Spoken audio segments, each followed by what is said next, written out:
in environmental sciences and policy. So I've been a part of the Nakoa Foundation since 2016, and what the Nakoa Foundation does is it has two different kinds of programs. We have a double hull Hawaiian sailing canoe that does school group programming, and that program is called He Hawaii'au.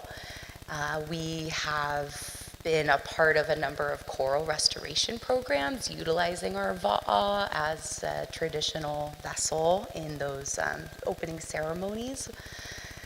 And then our other program is called Nape'a, and we actually all just got back with 12 students yesterday from the Festival of the Pacific, which is incredible. If anyone has been following along on the internet or if anyone was there, it's still going on all this week, but we were part of the opening va'a ceremony, and it was incredibly humbling to be a part of, with 25 nations gathering from across our blue continent, you know, and anyway, I think I'm still on one from that. But our Nape'a program utilizes 4 Opelu sailing canoes. They were actually modeled after 200-year-old pre-Western contact canoes that have extreme significance in the South Dakota communities. So we were able to create molds and perpetuate that culture in students from ages middle school mostly. It's like 12 to 17, but a lot of our students keep coming back and become like student teachers along with us. So that's a really amazing program.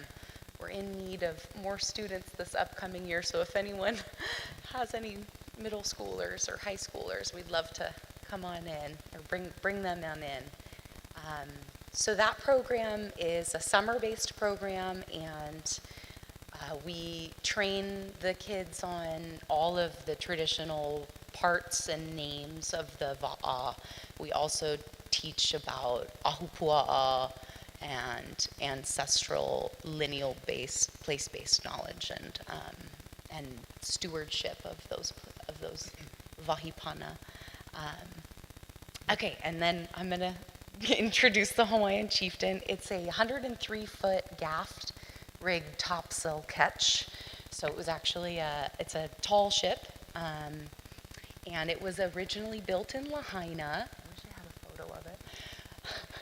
But it's an incredible vessel that we've been working very closely with a professor at Hilo, Professor Peter Mills, who recently wrote an incredible book that details a lot of usage of Western vessels by the Hawaiian monarchy. So with that as part of our programming and wanting to teach that history of maritime, maritime history for Hawaii specifically, as it can translate into perpetuating more stewardship and more place-based knowledge.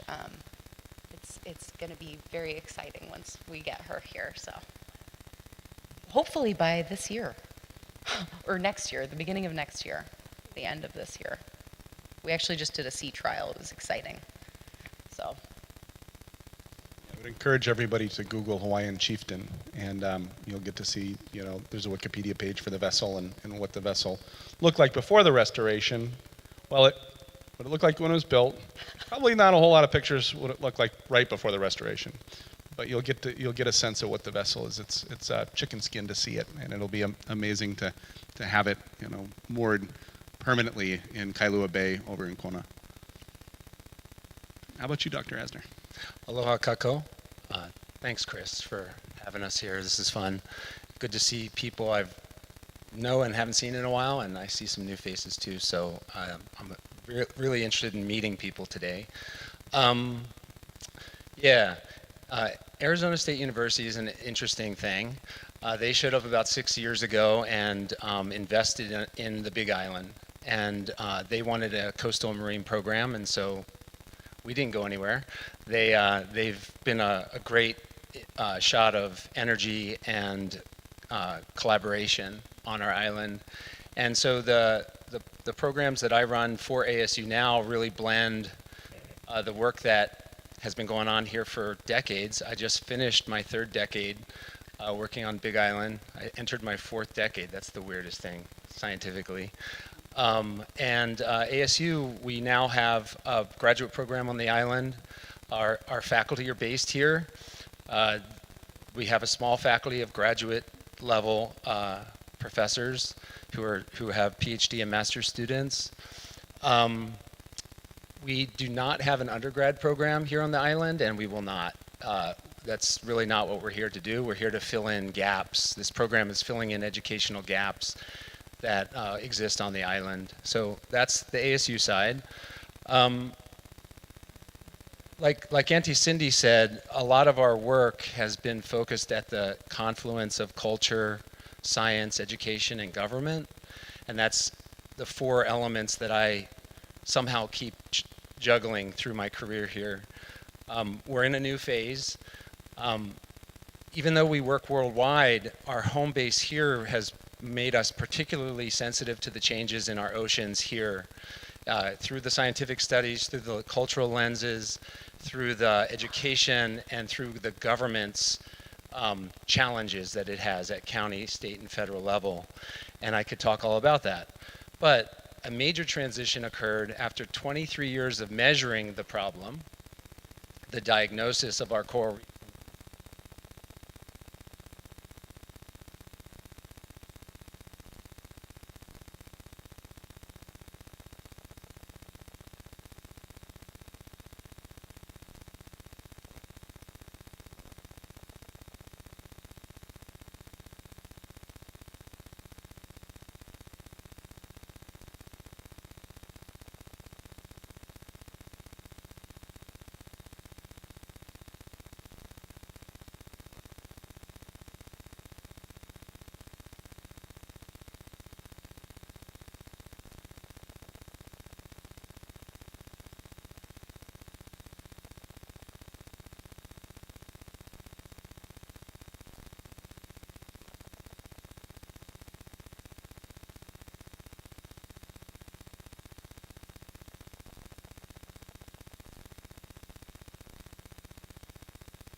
At different levels, high school and up.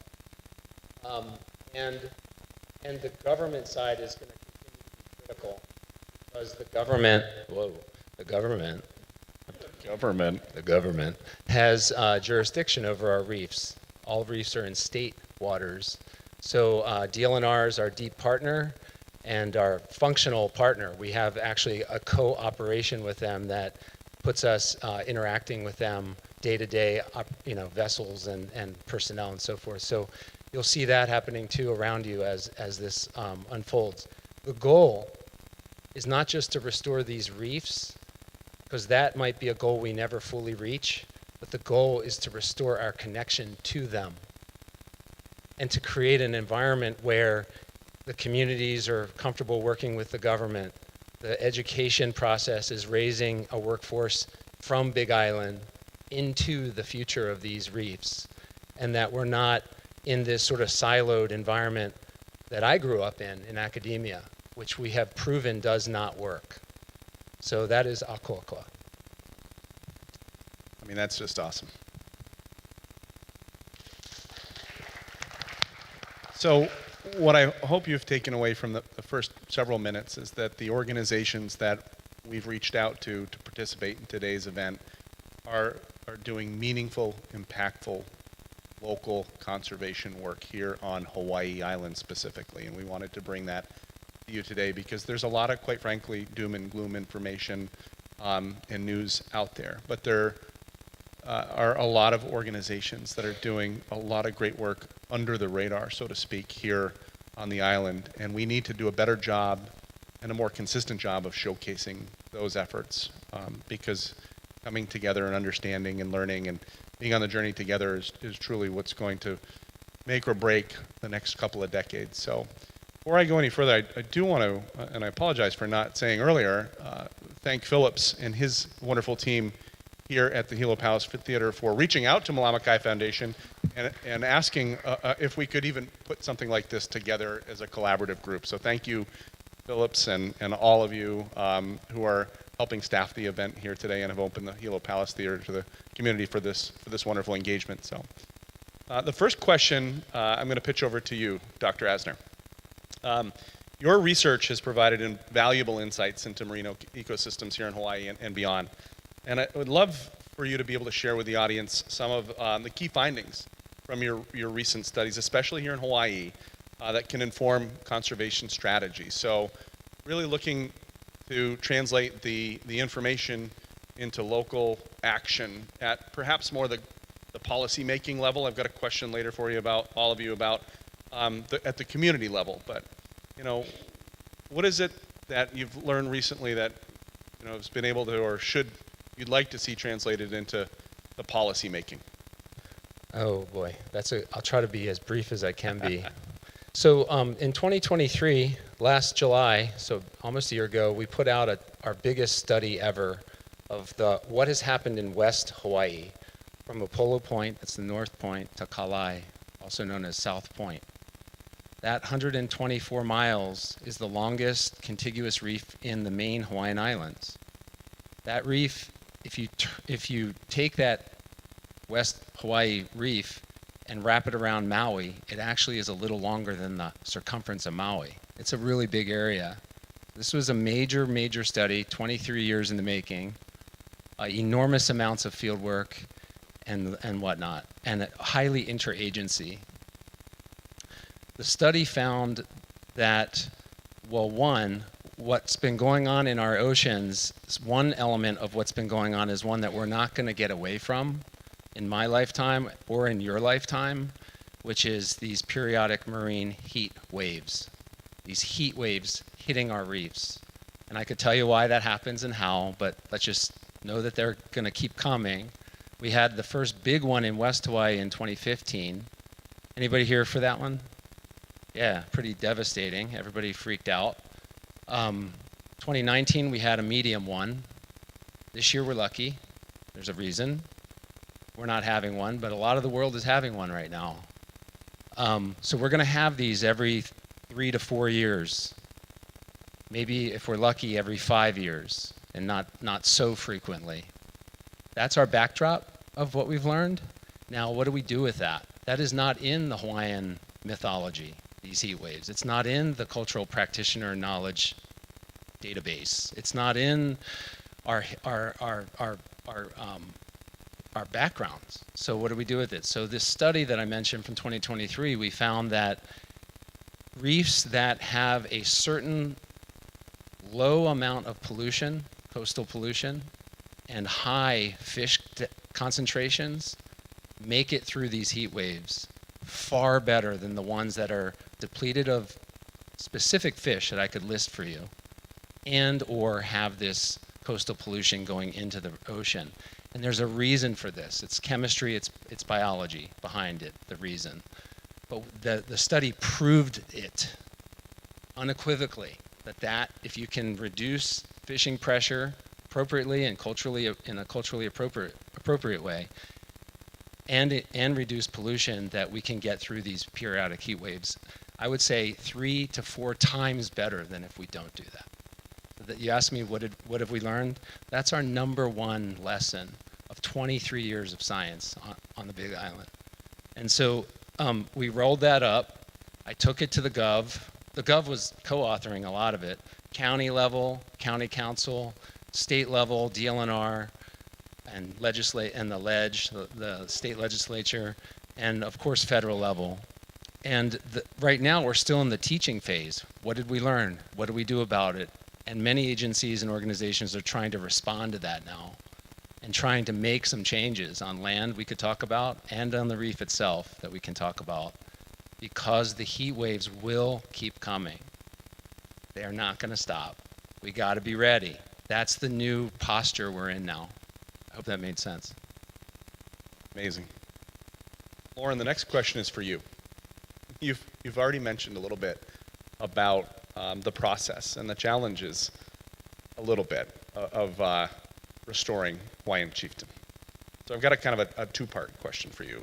The first is, can you elaborate for the audience on some of the real struggles that I'm sure you and your team have gone through financially, mentally, psychologically, physically, to bring this ship back to life, and more importantly, to bring it back to Hawaii? And could you elaborate a little bit on how that ship might fit into some of the conservation picture, especially here on Hawaii Island, but archipelago-wide? Yeah, thank you.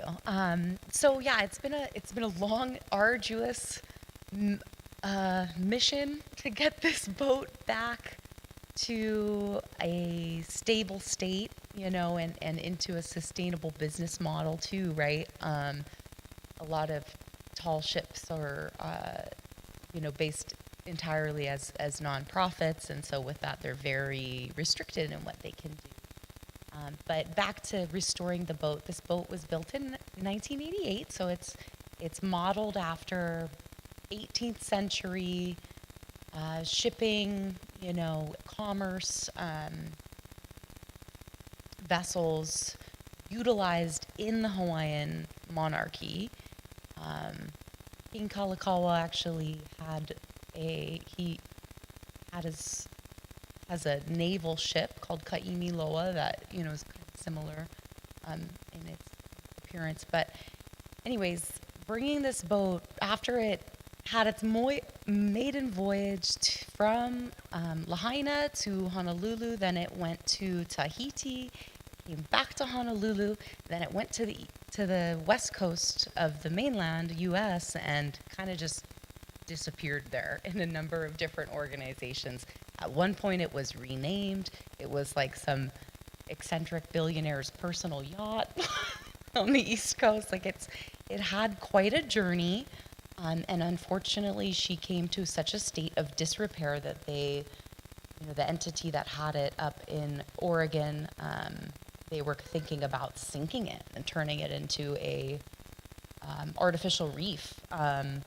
So it brought a lot of memories back for people that had spent a lot of childhood in the spending their time on that boat in the nonprofit world, where it would take school children for trips out. It would have mock battles, 4 cannons, 2 swivel guns. So it was kind of fun, and of course during that time, Pirates of the Caribbean came out. So it was a lot of tours based on that. But for us coming into, it's 2 couples. It's my husband and I, and it's our friends Matt and Aubrey, and they're mostly privately funding the entire thing. It didn't cost too much to acquire in that state of disarray, but it has taken quite a bit to get it to where it is now, millions of dollars. And so step by step, and working with a lot of amazing shipwrights in Northwest. She's been in a 3-year dry dock restoration in Port Townsend, Washington, which is on the Olympic Peninsula, and has an incredible group of people that live there that specialize in these kinds of historical vessels. So that's been a lot undertaking that restoration of the boat. It's steel hulled, it's not wooden, thank goodness. However, the whole thing, you could have just poked your finger right through it. So it's pretty much been entirely re-welded. And then all of the finished carpentry work is like still happening, but we installed brand new motors. We redid the entire rigs, like all of the masts, all of the rigging. Actually, it's been a lot of fun, like on the sustainability side of things, trying to incorporate new maritime, industrial products that are more sustainable. So like I found an insulation product that was made of basalt rocks. It's called sea rocks, if you want to look it up. But I mean, there's all kinds of, more eco-friendly paint products, although it's been a challenge and everything costs quite a bit of money. So one of my other favorite like salvage parts of the vessel is we were able to find a massive pillar of wood that was taken out of a YMCA in 1910 in Seattle, and we used it. It was sitting in some like lumber yard for forever, and of course the like one uncle who knew this lumber guy who knew that lumber guy hooked it up, but we were able to completely hand done remake our mast out of this like super old piece of was likely old growth, having been taken out of a building in 1910. So little things like that, getting to put it together and then trying to put that towards our business plan too for the boat so that it can switch into using biofuels or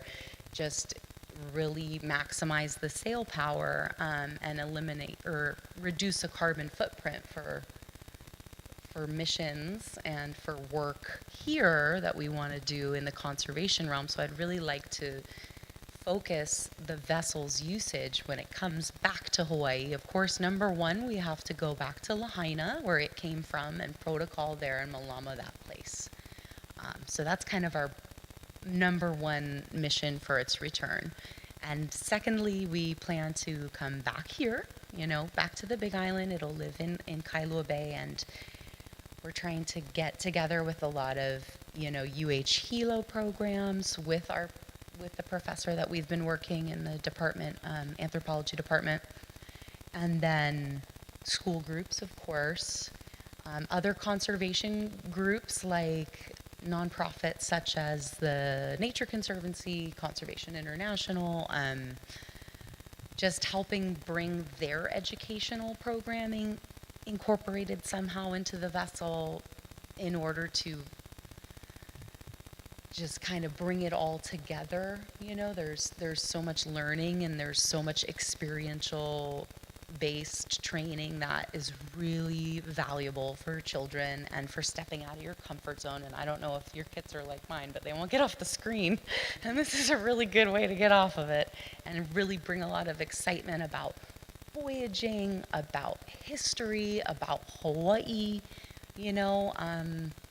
and just how we can bring that into the future. And then, of course, my background, I would really like to use for us to be more involved with aiding the remote field stations. I also sit on the Reserve Advisory Council for the Northwestern Hawaiian Island Marine Ecosystem Reserve. So there is quite a lack of vessels, and as far as like more eco-friendly vessels or a lesser carbon footprint, to utilize, there's already so little research vessels from NOAA that are currently in use right now, and only a few other merchant vessels that can help bring goods and people, and so we can help serve that role and work with the feds and nonprofits, and do a lot of citizen science too. There's a great ability for us to be able to do some good citizen science and incorporate our local community onto the ocean and in the maritime realm, and hopefully maybe they'll continue that. Does that okay? Well, You look as young as the day I first met you, so you've weathered the storm of restoring this ship well. Thank you. I'll also add that, you know, one of the things that, other things that Malama Kai Foundation is well known for is our NOAA BWET funded program, and BWET stands for Bay and Watershed Education and Training. And we've had about a decade of different grants from NOAA, or grants from NOAA for different, slightly different, but very similar BWET projects, especially in North Hawaii, in Northwestern Hawaii. We're really good at the watershed part of it. Right. We've not been so good at the bay part of it. So we're looking forward to working with you in Hawaiian Chieftain on getting the students, the middle school students, out onto the water to really complete the BWET program for Malama Kai Foundation. So thank you. That's true. Thank you. Auntie Cindy, I've got two questions for you. So we're gonna turn to you now.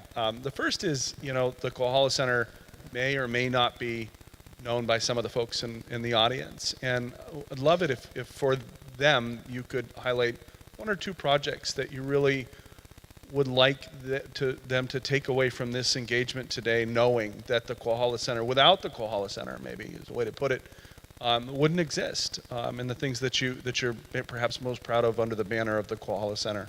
I know it's probably hard to choose. It's like, which of my children is my favorite, but Well, there's a lot, but I'm very proud of the Kohala Center. You know, we started back in 2000 with our CEO, Matt Hamabata, and our Deputy Director, Betsy Cole. Our vision at that time was to engage our communities, become part of the foundation for all of our programs. So the Kohala Center is a Malama Kai Institute. We work on Lauhala farms at New Li'i at Kohala. On the Kohala mountainside, we do Namoku, doing work on the forest lands to look at bringing back native plants and restoration. And also, for me, on the Makai side, I'm the director of the Kahaluu Bay Education Center. We work at Kahaluu Bay to find and develop different strategies that can help support this very precious wahipana. For us at Kahaluu Bay, we receive 400,000 visitors a year at a 4.2-acre park. And in 2006, the community came to us at the Kohala Center and asked if we could help support the bay because people were loving it to death. And as a Kama'aina of Kona, I find that throughout the time living there has been quite an eye-opener. From being a young girl learning how to fish, how to throw a net, how to take care of your family off the land, and to find that today it is very difficult to support your family off the land. So our projects at Kohala Center, not only Mauka and Makai, but also teaching our children how to take care and malama. So they, 100 years from now, our children would say, mahalo kupuna, whoever you were, for thinking of us. That's our goal. And when we look at what Greg is talking about, pollution, we talk about it over and over and over again. We've talked about, for 30 years, about cesspools inundating the bays around the Kona Coast. At Kahaluu, we have experienced that in 2006. we've seen, we set up a project at Kahalu to educate our visitors on how to take care of the bay. It's Reef Teach. And throughout the years, I realized building relationships, deep, strong relationships with government and with our politicians and with our community and our educational universities as well as K-12, how much that meant and what those relationships being built all these years have developed into a very strong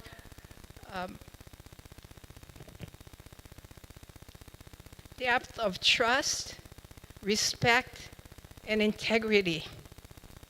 So today, looking at pollution that is affecting our bay, the County of Hawaii just completed a contract with one of the consultants, Bowers and Kubota here, so that they will start to look at converting cesspools at Kahalu'u to closed circuit systems, to complete a project in 1 year from now.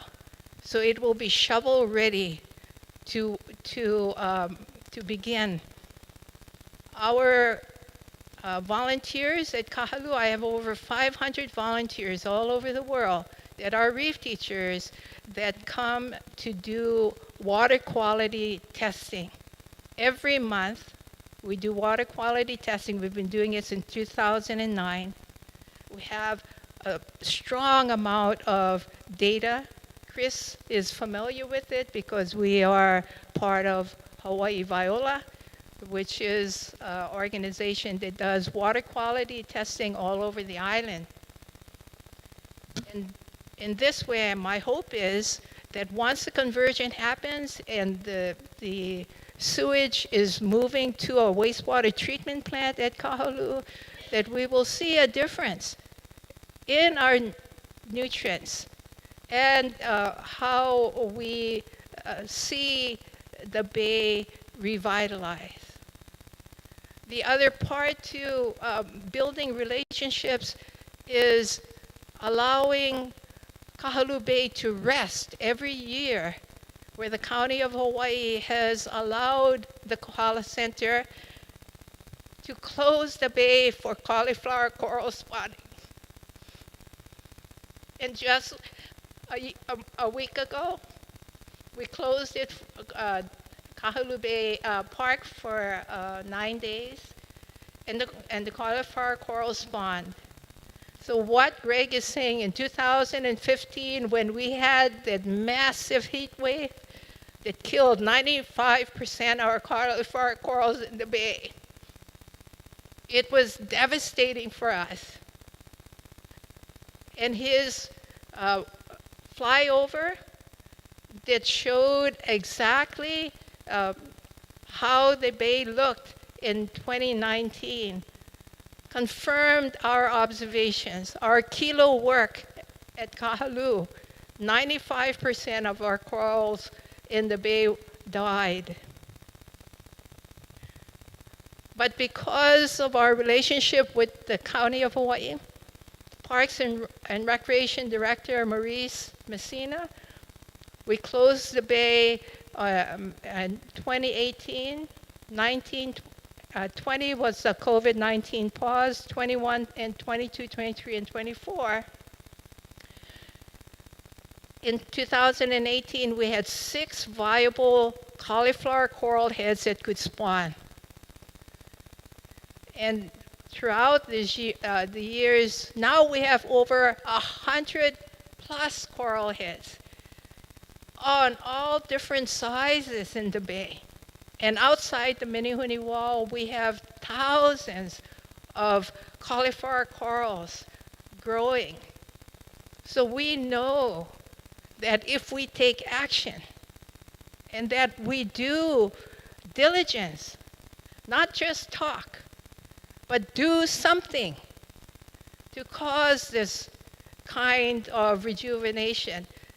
I think that's what we want to leave for our generations to come.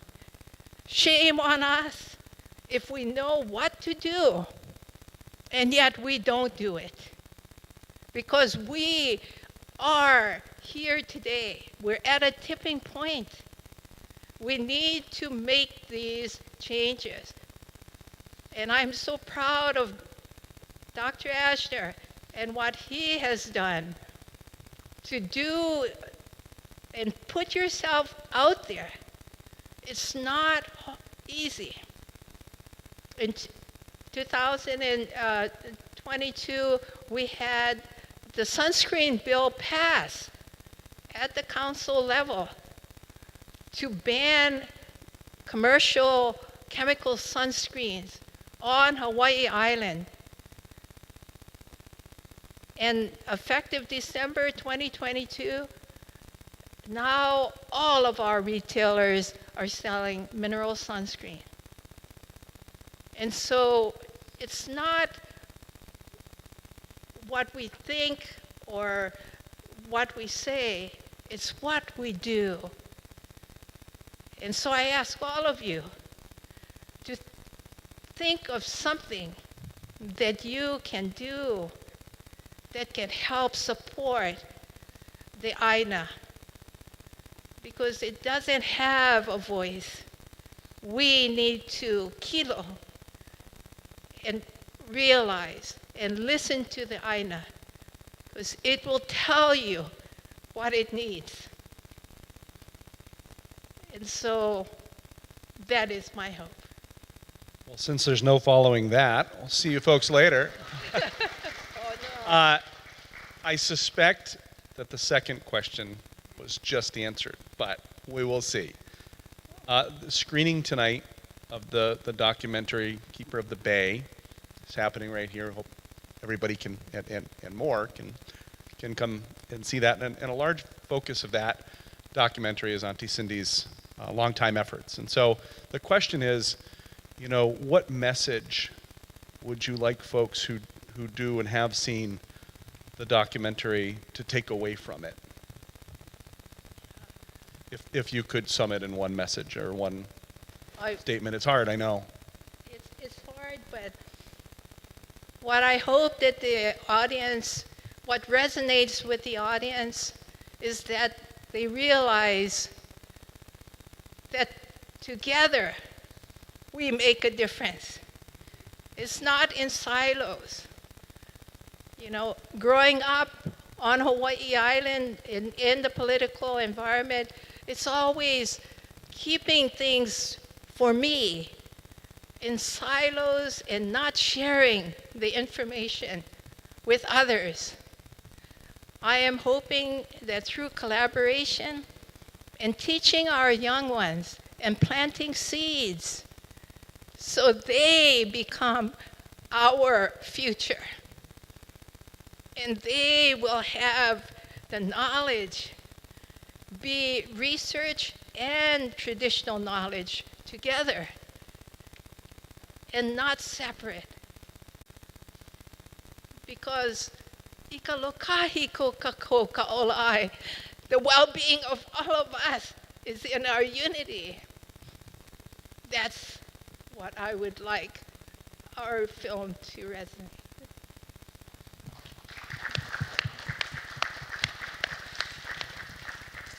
This next question is actually to all of you, so we'll start with Greg. Climate change has, you know, the opportunity and the potential to significantly and is significantly changing marine ecosystems worldwide. I mean, we see what's happening in the temperate latitudes in North and Alaska and some of the marine ecosystems there with lobster and crab especially. We see on the East Coast fish that were normally caught in the mid-Atlantic now being caught routinely off the Northeast and the New England coast, and folks' livelihood having to change as a result. With regard to climate change effects here in Hawaii, and especially Hawaii Island and our nearshore and open ocean areas, what's on your mind lately?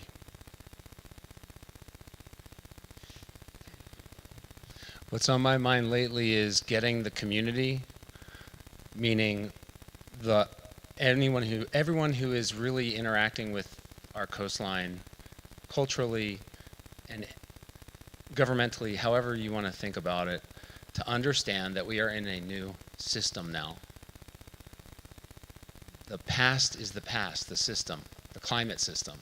We are in a new one now. It's not going to go away. It is going to worsen here. We're luckier than Florida. I will take a quick diversion. I was asked to go and assess the Florida Keys 2 Aprils ago. 1% coral cover. 1.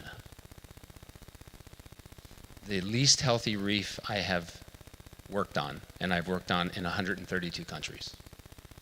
And I know that number because one of my students made me feel old the other day and told me that.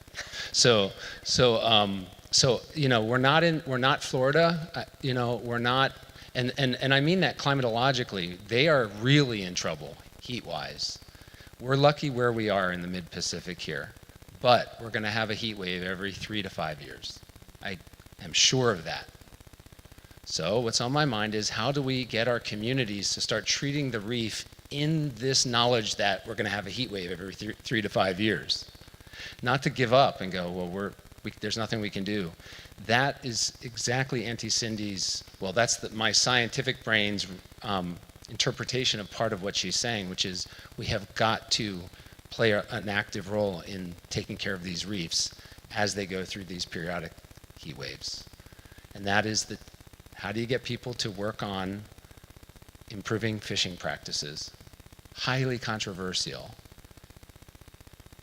rough and tough discussions in that realm. But if we don't do it, if we don't force ourselves to work together and find the fishing pressure solution, we know scientifically that the reef has a 300 to 400% chance of decline in the heat without the fish. I just said that number. We know that. I don't need to keep studying it and writing journal papers, right?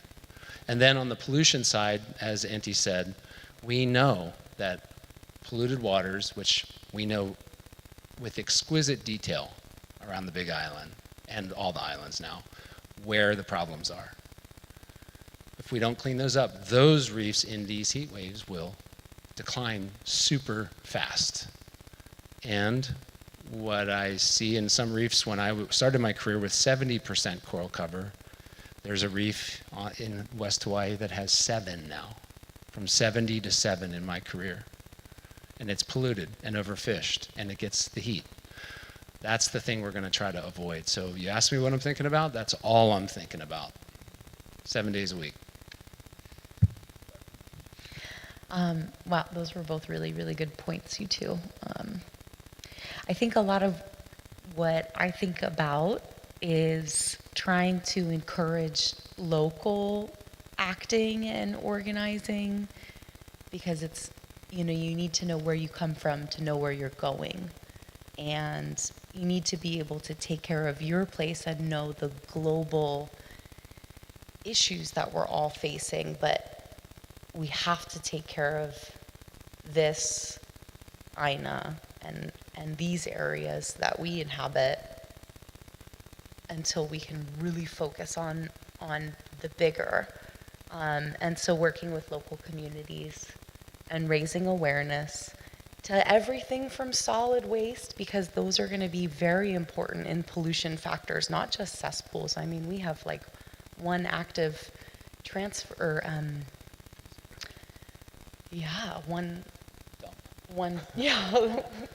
dump on the island, and you know, I mean, we need to decrease our waste consumption drastically. We have so many visitors that make us more than 3 times the national average of waste producing people, you know. Our need to ship everything, you know, I think food sovereignty is incredibly important. I think it's all incredibly related to how we're going to manage our seas as well. So getting our local community involved, getting everyone on the same page so that Maukata Makai, we can all focus on this space. And then hopefully what we create here can be repeated elsewhere, like so many other amazing things that Hawaii has done in the realm of environmental policy and collaborative efforts and interagency work. That's what I think about. Auntie Cindy, what's on your mind today, these days, with respect to the potential impacts and the observed impacts of climate change here on Hawaii Island? Well, it's, I ditto Dr. Asner, because that is always on my mind. And we were very fortunate. Just a month ago, where the Assistant Secretary of State for Civil Works flew in from DC to share with me a letter that the County of Hawaii Parks Director and we put together for funding to do ecosystem restoration. And he flew in to present me with a letter saying that he approved the funding that just came in last week to our Army Corps of Engineers that will work now with the county to do this first phase feasibility study at Kahaluu Bay to look at ecosystem restoration. And I'm very, very grateful because these Army Corps of Engineers are very young. They're in their 20s, 30s, and 40s, and they think differently. They think of working together with the environment rather than working against the environment and building hardeners all along the coast. And I think that's where we start with our young ones, to educate them on how we worked in the past. Because for me, honoring the past, you enrich your future. And here are the young ones that are the engineers that are willing to listen and move forward together with us. So, I think for your question, Chris, and for me, it's always thinking in those arenas and what can we do today to make it easier for our keiki tomorrow. Absolutely. This next question is focused more towards Greg and Lauren, but please, Auntie Cindy, jump in if you'd like. And we've kind of been circling around this, I think, for the whole discussion, but I'll try to focus it a little bit here. Information, both scientific, Western scientific and traditional ecological knowledge, is sort of the foundation for, it feeds the engine of policy making, right? So, and we have established mechanisms for getting that information into the hands of policymakers at the state, the county, the federal levels. We could go into various examples of that, BLNR process, et cetera.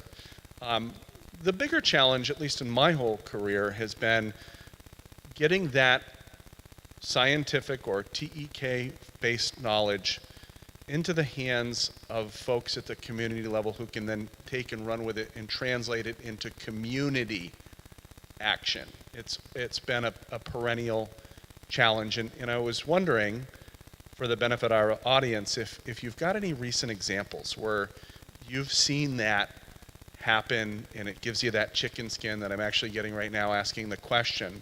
You've seen where information has come in and it has been taken, absorbed by the community and run with for an action or a series of actions. Start with you, Lauren.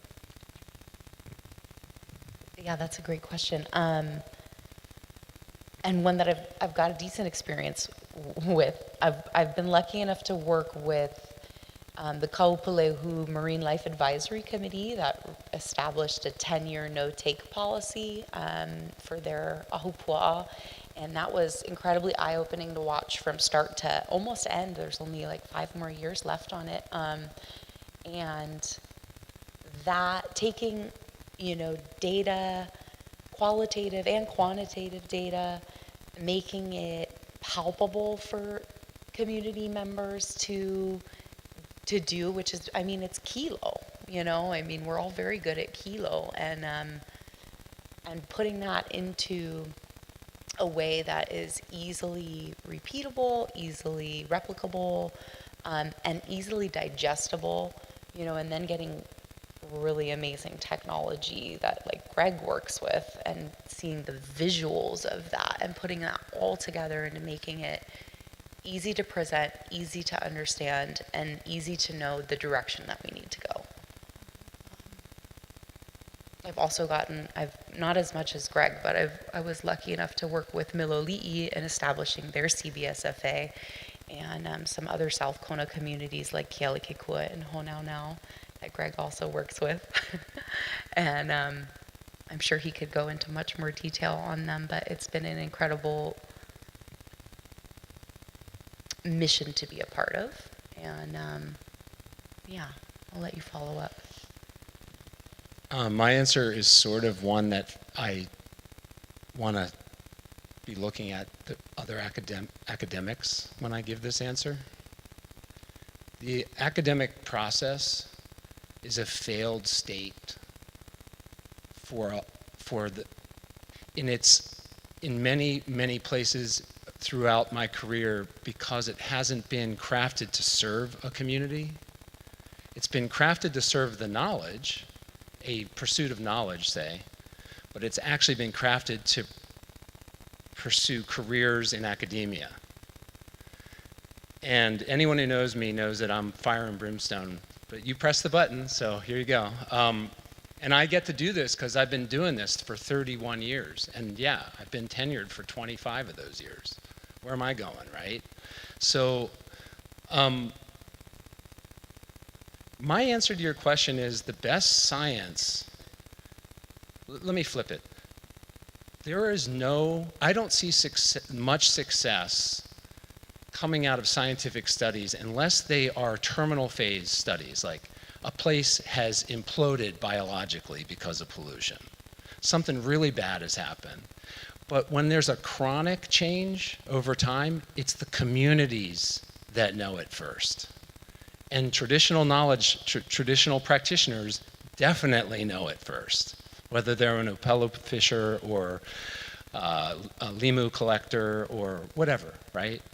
So, okay, if they can see the chronic change, the slow, sometimes not so slow, chronic change in their community, the science community's goal and role ought to be to help measure and document that as best they can, to do a translation between, and it's not the only translation, it is a translation between the traditional knowledge and the community-based understanding of what's going on, and the scientific data machine that can help provide the data so that that community can talk to their government. And I have done that in hundreds of places, and you'll never see my name on it. You'll almost never see my name on it, because that isn't the goal. And I'm no one special. It's just that I was raised right in academia, and I want that my students get a pretty strong dose of this coming through my lab, right? We are not in it for us. We're in it for these communities that we're supporting. And Lauren brought up some communities that we support in the background. Invisible. The data are there when they need it. We're always there, ready, right? And it pops up. They'll need it for an interaction with DLNR. They'll pops up with the state legislature. There's a lot of controversial stuff going on Big Island, like aquarium industry. Our fish data, our coral data, our water quality data, our limu data, whatever it is. It's there, but we're not the ones peddling it. We are providing it as appropriate to the community's needs. And I wish that all of academia would do that. I really do. That's sort of my soapbox. Thank you. Love it. This next question, we're going to keep Lauren on the hot seat, and we're going to pivot to Auntie Cindy and to Lauren. And so one of the things that I was taught, so my PhD work is in the human dimensions of marine and coastal ecosystems, the social sciences, quantitative social science specifically. One of the foundational questions that I was sort of taught in my lab, in my program, was the driving question in our form of government, representative democracy or republic, synonymous pretty much if you look at the founding fathers text, is what, good or bad, the question is what ecosystem does society want with what costs and trade-offs? We have an Endangered Species Act because society determined we needed an Endangered Species Act. Same thing with the Marine Mammal Protection Act, same thing with the Fishery Conservation and Management Act, etc. That, to realize that question and to operationalize it, as it requires the collaboration of scientists, of community members, of harvesters, of all of us. It just requires so much collaboration. And so the question is, you know, can you provide the audience with some examples of how this collaboration happens here in Hawaii, and how folks have come together from sort of all walks of life and all areas to manage an ecosystem, or to develop goals for an ecosystem and to then manage it. It's not an easy process. If we were all benevolent dictators, we lived in a different government, we probably could make some really good changes and really quickly, but we can't. So we have to work together.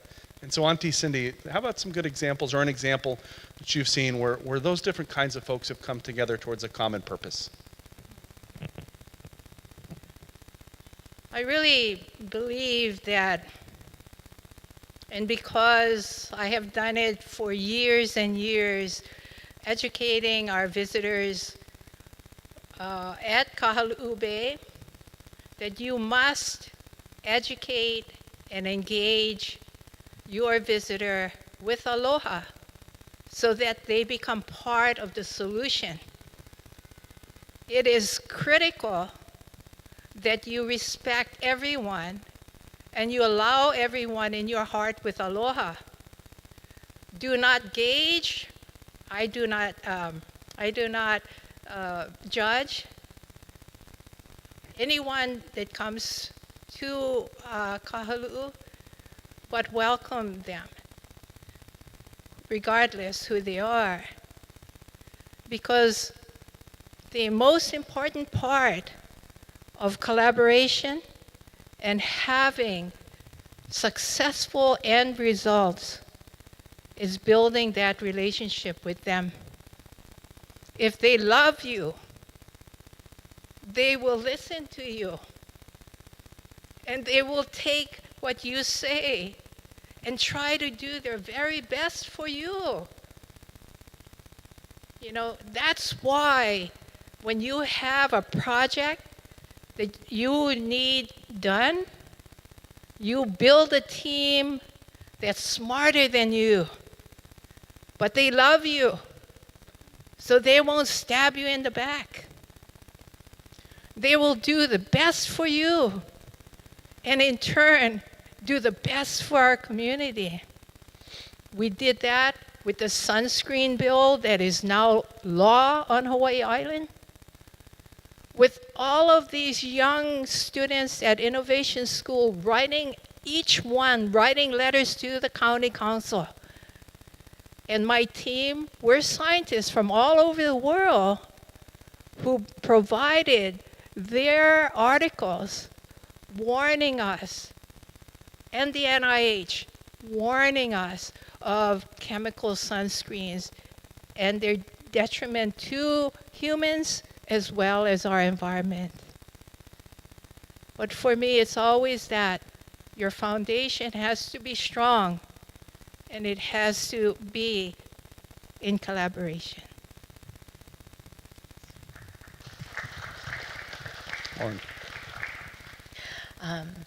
Yeah, collaboration is really the key to our success, I think, especially moving forward. And this kind of brings back to a lot of what Greg is talking about in like the educational institutional realm. how everything was so competitive and still is, and about ego and this person and what they've done, but it's really about the collective us moving forward. And I think, none of those people, that have become such prominent scientists, they would not be where they were without the groundwork by, the other people involved. And I think that in order for us all to get through what is coming, this is a generational issue. Like, our children's children are needing to be fighting this for a long, long time. And everything is so adaptive and everything is so quickly changing, and we need to be fluid and we need to work with each other so consistently that we always have each other's backs with funding, with, educational background, having your institution bringing a master's to Hawaii Island is so huge. We all need to be able to climb those ladders, but also have those ladders be more appropriate and like tangible for us. Accessible, yeah. So I think, I wouldn't be where I am without massive amounts of collaboration. I know I've leaned on Malama Kai a whole lot, and I've leaned on Greg, I've leaned on Cindy. I'm here to be leaned on also. I'm a firm believer in collaboration, and we really need to keep that momentum. One of the things that I truly love about working and living and ultimately dying here in Hawaii and Waimea is that the aloha and the respect that we all bring to the team. In so many places that I've worked, I'm the expert, I know what's best, and the kind of community gets pat on the head and told to go back to bed like Cindy Lou Who and the Grinch there. And we don't operate like that here. And so I think that your answer sort of epitomized that. Before we hand you over to the audience, which we will here in a few minutes, I've got one last question for all of you. And it's kind of a two-part question, but they're related. So, and we'll start with you, Greg. What's giving you hope these days here in Hawaii? Maybe one or two big things that are giving you a lot of hope in the world of doom and gloom news that we live in. And if you had a magic wand, if you were that benevolent dictator, maybe give the audience an example. One thing that you would snap your fingers and have different tomorrow. I know we've all got probably an answer for that question, so go ahead. I don't like the second question at all. I don't know how I could answer that. The things that give me hope, in the last decade, but especially in the last 5 years or something like that, there's a lot more collaboration, communication between government and community. Auntie Cindy is the tip of the spear. She, knows how to do it with the government, different government levels. I'm seeing that up and down the coastline. Different stages, different phases, right? Different levels of being comfortable doing that, because traditionally these were different worlds, right? And for well understood reasons. We're seeing that change now, and one of the things that's making that possible is the government agencies are staffed by people from the communities, Kama'aina, Kanaka, from their place, and they're not forgetting their roots when they get into positions of decision making. And so that's probably happened before my time too, but I've noticed kind of a pulse of it in the last some years. So I'm pretty excited about that. I'm finding it easier to sit down in rooms that were once very difficult to be in, especially as a scientist, because you're sort of trying to be neutral, right? So that's a real positive in my world, and that might be the most important part of all of this, and I think we've all said it in different ways, is that has to happen. Another positive is that just ecologically, just nerd out ecologically for a minute, the reef is not totally doomed, okay? We do have crazy tech now, eyes in the sky, ships, we have a lot on this island, and we are finding enormous resilience in areas. And now we know why. I kind of told you earlier. And so that's giving me hope. It's not a world of divestment now because it's all going to die. It's just that the system, we now see we are we're Haumana to Hawaiians that know, they are part of the system. Now we all know we're part of this system. We have to play that role. And the system does have some built-in resilience. So that's a very positive scientific thing that I've discovered. I was much more negative a decade ago. And I'm not answering your benevolent dictator question. I'll give you an answer to the benevolent.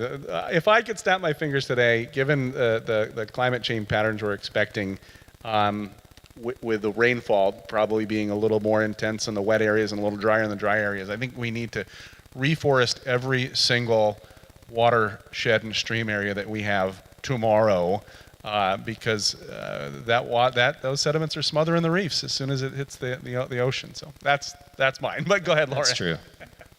That's a good benevolent dictator answer. Plant trees now. Plant trees now. All of them. Okay, what am I hopeful for? What do I see hope in? I see a lot of good and a lot of hope in, the accountability and the momentum to unite Pacific peoples and cultures and come together on all fronts, especially with climate, because it's affecting us so much more than some people in the world, I see a lot of really amazing grassroots being prioritized and a lot of momentum going in that direction for climate justice and equality and resilience studies and how to better manage, like what you were saying, Auntie Cindy, about the Army Corps people focusing more on resilience and instead of like building up big jetties or something like that. I mean, there is a significant push for more resilient projects to be done to work in a unified way. And if I was a benevolent dictator, We'll go back to how the question is written. Magic wand. if I could have a magic wand, I would seriously address our solid waste issues, and I would put in place significant composting systems, and I would address large-scale commercial fishing, and I could go on and on. This is a fun one. Maybe we'll circle back. Go ahead, Auntie Cindy. Okay. Gives you hope these days. What gave me hope, too, was during the COVID-19 pause, within a couple of months, I saw Mother Nature come back in full force, where the papa and our bays, not only at Kahaluu, but around the island, became bountiful. And that gives me hope. And that hopefully would provide the knowledge for our decision makers to realize that she doesn't need 10 years, 20 years. She needs 2 months. And now Kahaluu is abundant, over 120 different species. The Hallelujah schools are coming into the bay again. I haven't seen that in 12, 13 years. We need to capture those moments and say, we can do this. We need to do this. We need to give her time to breathe so that our icebox will always be full. And it should be full with healthy foods. So we need to take care of our mauka. And we need to take care of our kanaka. It's so important that we just don't talk about it. that we do something about it. And and that's really my, if you gave me a magic wand, that's what I would do, because I grew up in it. I saw it. I lived it. You know, when I had a cut, my dad would always say, "Go in the water." Today, everybody says, "Get out of the water." You know, that would be my vision. Thank you. We're going to spend the next 20 minutes or so, please.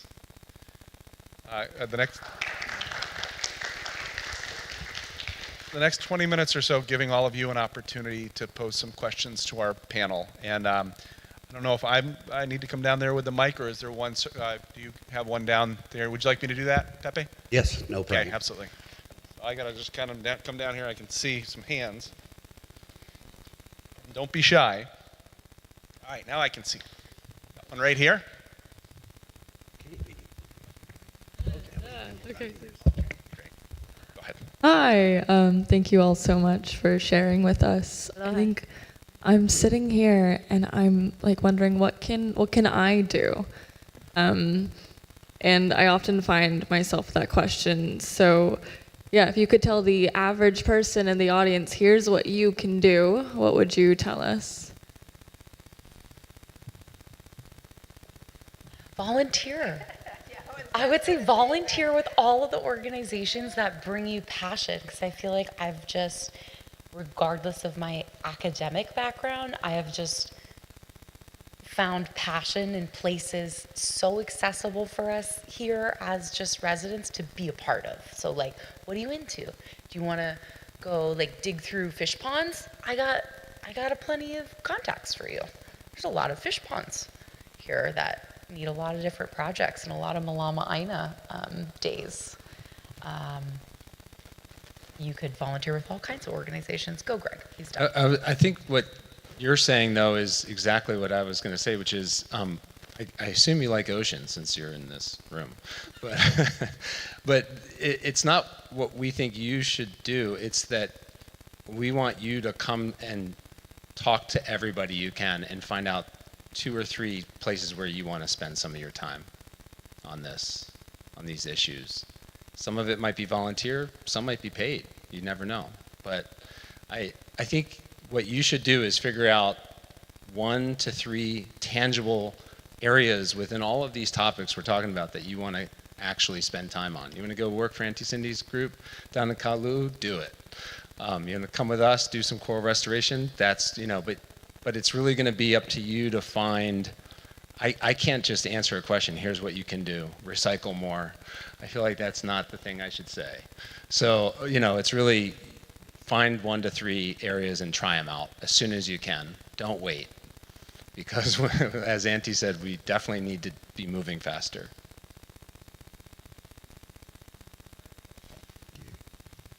Oh, use a water bottle. Yes. Use a water bottle. It's so, there's so many things that, like Greg had said, but for me too, it is, we need a lot of volunteers, and if you can come and support us, and then share our information out to others. I think that would be wonderful. Thank you. Mahalo. Go ahead.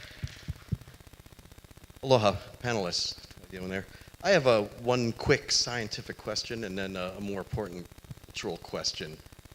You guys, the panelists, all remember Sarah Peck, SY Fisheries Council, many Yes. years ago. When I first moved here back in 2004, she had a phrase that she always said, a phase shift. Or we phase shift to an algal phase shift, or algal reef dominant system. He mentioned that a lot to me because I worked with Jim Bonzak and Billy Causey in the Florida Keys. That had just gone through. Greg, is our literature calling us an algal system, or has the phase shift that Sarah Peck had always tried to avoid, has that happened? Is the literature calling that? That's my quick scientific question. I don't think that model fits the Big Island that well. What Charlie's referring to is it's an academic sort of view of coral reefs. They can get so sick that so much coral is lost that that ugly algal cover, it's called turf algae in my world, looks like astroturf, but it's not green. It's brownish red. It sort of becomes the reef. We have seen that in places in the world, and we definitely have that on Oahu. If you look at the island, the main 8 islands, not Papanaumokuakea, but the main 8 different islands are in different levels of this issue that Charlie brought up. I do this because I map all 8 islands every year for DLNR and NOAA. Oahu's in the worst shape, Big Island's in the best shape, and then different islands are in the between. Big Island, we have spots where I wouldn't say it's a phase shift, it's a sick environment where the algae is hyper dominant and the corals aren't getting a chance to regrow between the heat waves.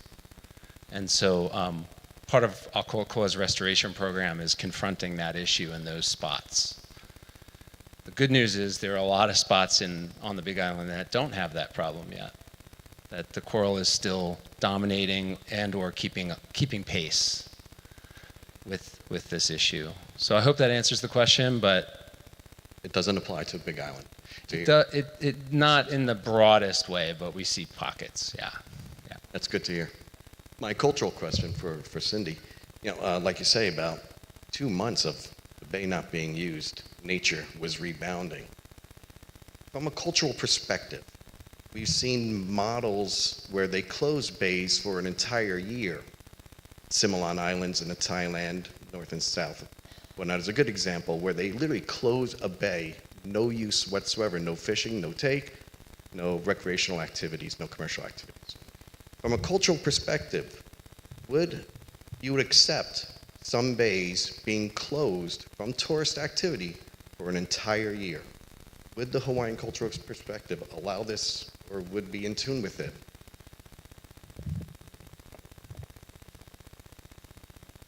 Yeah, I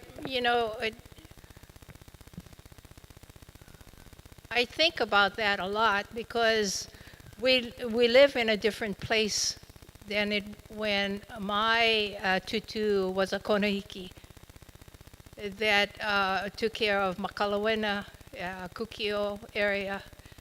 And so I try to find a balance that can support our communities, support our families, and yet support our environment. So when we talk about closing a bay for a year, what are those pros and cons? And what will that end result create? So, I've lived on both sides. I see what closing off a community can do in the bigger scope. When you're looking at the economy, and also looking at how it revitalizes itself.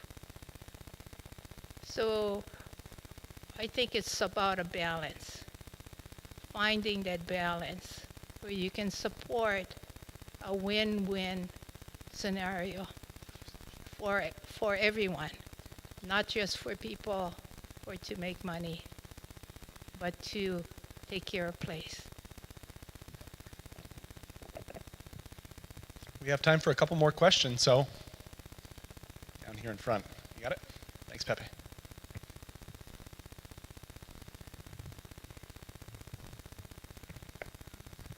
Hi, aloha. Aloha. Mahalo so much for your heartfelt talk about the ocean. My name is Shelley Maka'alan Nakoa III. I'm Hanai by the Mahi family, and we used to go to the Kapuna Council meetings and to basically try to stop the ocean mining by the International Seabed Authority. So I wanted to kind of bring that up because lately there's been a whole lot of progress in that. A lot of it has to do with also National Institute of Health, Dr. Nasser, and active constituents that are marine-based, that are, you know, good for cancer and different things. Gorgonian coral he was working with stops the AIDS virus replication. But the basically, we worked with Congresswoman Patsy Mink and the State Department, and then she helped us to file case number 17 in the Seabed Disputes Chamber in Hamburg, Germany. But we had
point and then trying to